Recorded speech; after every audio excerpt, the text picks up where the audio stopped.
So Joe, it's been a very interesting week in the NFL. You have the Chargers, they bolstered their defense. Joey Bosa, he's the leading guy in defense. But now you add Khalil Mack and now J.C. Jackson, the cornerback from the New England Patriots. The Patriots supposedly didn't want to put a franchise tag on him, but hey, now he's going to the Chargers, and it's going to be amazing to watch this Chargers defense. They were horrific last season on run defense, and now they just got better in the offseason. So what you guys say about that?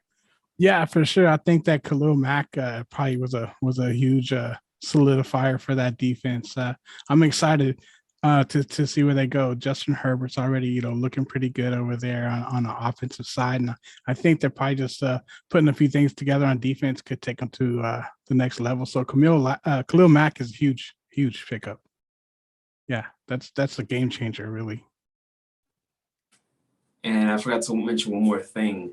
JC Jackson's contract is 5 years, 82.5 million, and he's guaranteed 40 million. So we will hopefully he has a chance of emerging into a very huge cornerback star for the Chargers. So Nice. the division is going to be so interesting because the Broncos have elevated and now the Chargers have elevated.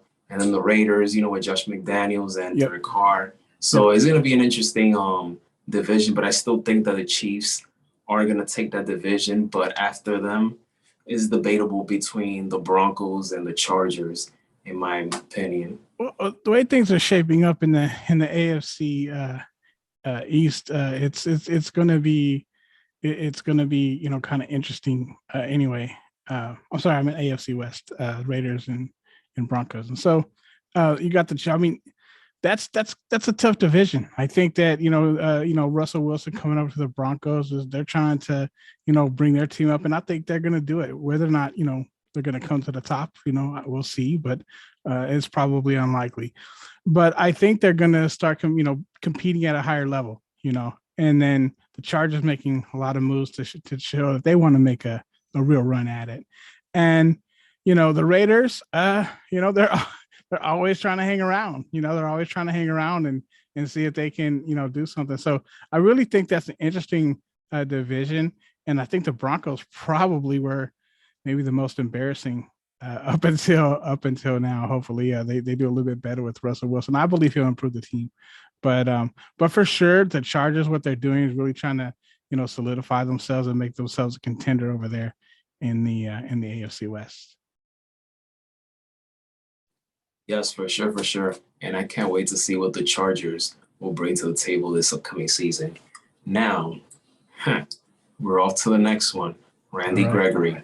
Oh, I was caught off guard.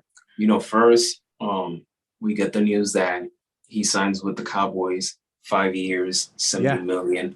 And at the same time, he goes to sign with the Broncos for the same thing.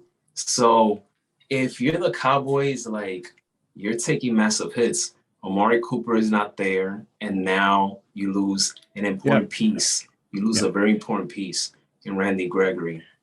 I mean, it's a tough time being a Dallas fan right now. And I know you're a fellow Cowboys fan, so what you I think when we first talked about having this discussion, we didn't know the second part of that story, right? We just thought there was the first part, right?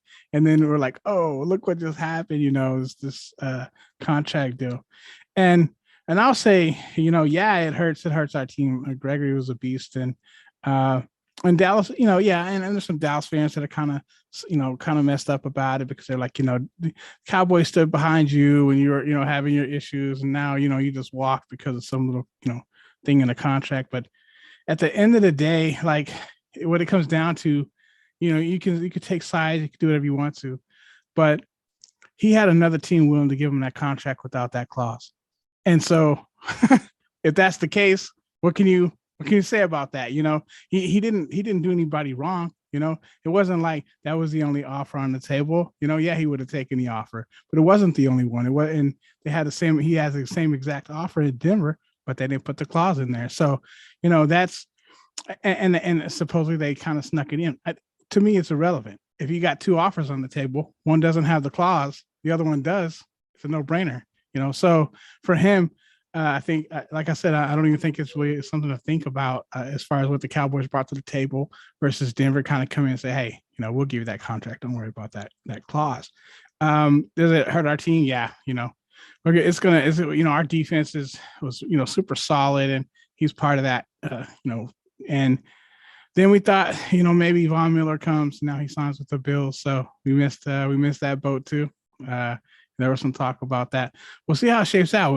You know, it means we got some money to spend, right? Because we we were getting ready to put these contracts together. We didn't put them together, so we got some money to spend out there. But yeah, I'm not happy that we lost Randy Gregory to Denver, but you know they're doing some good moves in Denver. I think, like I said, I think they're going to be a stronger team than what they have been, and you know I like to see them compete again.